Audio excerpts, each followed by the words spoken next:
ar ben mynydd arall. A wedyn nath y tarw galw gymaint, nath o farw. A wedyn nathon nhw, dwi'n meddwl nathon nhw fel roed eu croen dros y cylch cerrig, a stretcho allan dros y cylch cerrig. Enw'r cylch cerrig yw Croen y Reef.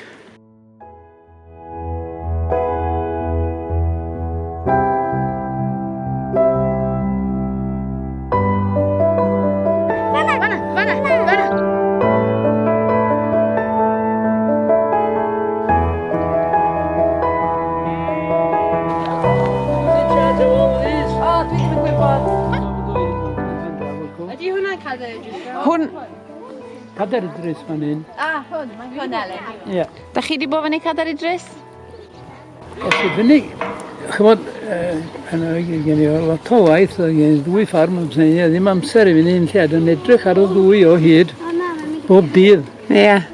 A mi es i fyny i Cadair Idris a Garam Ddwy pan o'n i'n 80 oed. Weddwn, o'n i wedi dweud wrth y wraig am roi llian lliwiog allan o ffenest llofft. Ac o'n i'n gwybod am y mynyddoedd, chymod, a dyn o'n i jyst canllun melywins ar bethau fel yna. Ac o'n i'n gweld y tŷ. Oedd yna hen dŷ yn ymwyr y llyn yma yna. Me'n ychydig o gerig yr awna. Chwdraw'r llyn. Nôl yn y gysent un yn red. A nhw'n dweud bod ydi magu. Faint o'n nhw'n dweud 13 o blant na. Ys oedd Hendre a'r Hafod yn mynd efo'i gilydd yn doedd. Maen nhw'n arfer bod gyrru gwartheg a bethau fyny i'r Hafod a lawr am y geia.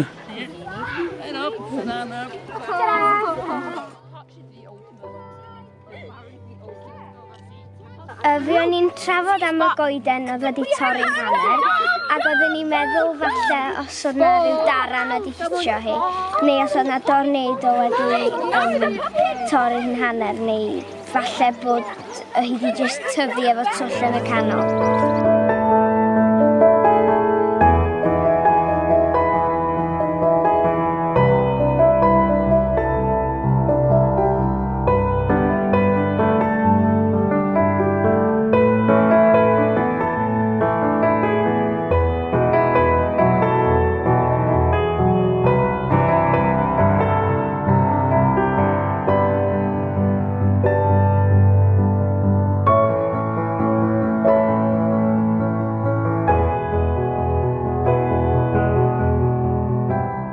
The railway came through this way in about 1860, 62, and there was a big celebration in Machynlleth when they opened the railway for the first time, because people hadn't been on trains before at all. And the slope from Llanbryn Mawr up to Telydig, that cutting, when it was made, was the biggest in the whole of Europe.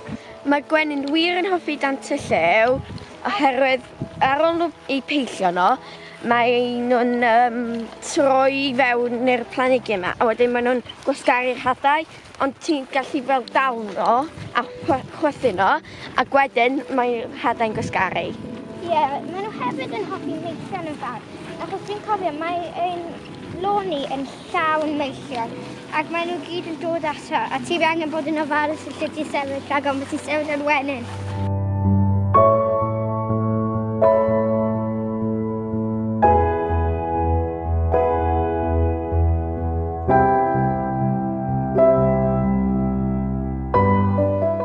Poethion, gallen dyfu hyd at 1 metr o hyd.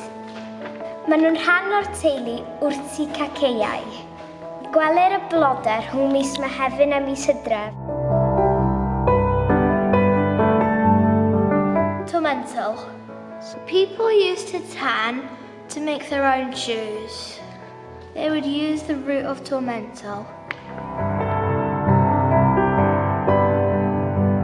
Y goes goch.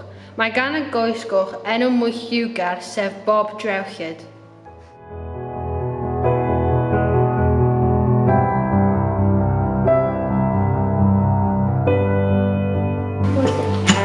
Dwi wedi tynnu llun o llygad goli.